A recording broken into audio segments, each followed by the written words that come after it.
ತಾಳಿ ಕಟ್ಟಿಸ್ಕೊಂಡು ಗಂಡನ ಮನೆಗೆ ಹೋಗ್ಬೇಕಾದ ನನ್ನ ಮಗಳ ಮ್ಯಾಲ ಅತ್ಯಾಚಾರ ಮಾಡಿದ್ಯಾ ಮಗ? ನಿನ್ನ ತಂಗಿ ಅಂತ ನೀ ಬದುಕಿರಬಾರ್ದಲೇ, ನೀ ಬದುಕಿರಬಾರ್ದು. ರುದ್ರ, ಇಷ್ಟು ಅವಸರವಾಗಿ ಎಲ್ಲಿಗೋ ಹೋಗ್ತಾ ಇದೆಯಾ? ಒಂದ್ ಹೆಜ್ಜೆ ಕಾಲು ಕಿತ್ತು ಮುಂದಿಟ್ಟೆ ಅಂದ್ರ ನಿನಗ ನನ್ನ ಆನೆಗೆ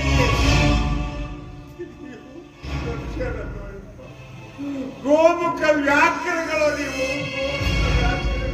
ರುದ್ರ, ಏನೋ ಆಗಿದೆ ನಿಮಗೆ? ಮದುವೆ ಬನ್ನಿ ಅಂತ ಹೇಳ್ಬಿಟ್ಟು ಬಾಯಿ ಬಂದಂಗ ಮಾತಾಡ್ತಾ ಇದೆಯಲ್ಲ. ಅಲ್ಲ, ನಾವು ಬಂದ ತಕ್ಷಣ ನಮ್ಮನ್ನ ಪ್ರೀತಿಯಿಂದ ಮಾಡ್ಕೊಡ್ತೀಯ ಅಂತ ಹೇಳಿ ನಾವು ತಿಳ್ಕೊಂಡಿದ್ರೆ ಮರ ಬಂದಂತೆ ಮಾತನಾಡ್ತಾ ಇದೆಯಲ್ಲೋ. ಏನೋ ಏನೋ ಆಗಿದೆ ನಿನಗೆ? ಹುಚ್ಚ ಹಿಡದದ್ದು ನನಗ, ಹುಚ್ಚ ಹಿಡದೈತಿ. ನೆಚ್ಚಿನ ಅವ್ರ ಮನ್ಯಾಗ ನೆಚ್ಚಿನಾಗ ದುಡಿದ್ಯಲ್ಲ, ಅದಕ್ಕೆ ಹೊಟ್ಟೆಯಾಗ ಸಂಗಟ ಬಿತ್ತು. ಹುಚ್ಚ ಹಿಡದೈತು. ಯಾಕೋ ಈ ರೀತಿ ಮಾತಾಡ್ತಾ ಇದೀಯಾ? ನಮ್ಮನ್ ಕಂಡ್ರೆ ಗೌರವದಿಂದ ಮಾತಾಡ್ತಾ ಇದ್ದ ನೀನು ಇಂದು ಏಕವಚನದಲ್ಲಿ ಮಾತಾಡ್ತಾ ಇದೆಯಲ್ಲ, ನಿನ್ ತಲೆ ಕೆಟ್ಟಿದೇನು? ಇವತ್ತು ನಿನ್ನ ಮಗಳ ಅಂಬಿಕಾಳ ಮದುವೆ ಅಲ್ಲ? ಇವತ್ತು ನನ್ನ ಮಗಳ ಮದುವೆ. ತಾಳಿ ಕಟ್ಟಿಸ್ಕೊಂಡು ಮುತ್ತೈದೆಯಾಗಿ ಗಂಡನ ಮನೆಗೆ ಹೋಗ್ಬೇಕಾದ ನನ್ನ ಮಗಳು ಅಯ್ಯಯ್ಯೋ ಹೆಣ ಆಗಿ ಸುಡುಗಾಡಕ್ಕೆ ಬಂದ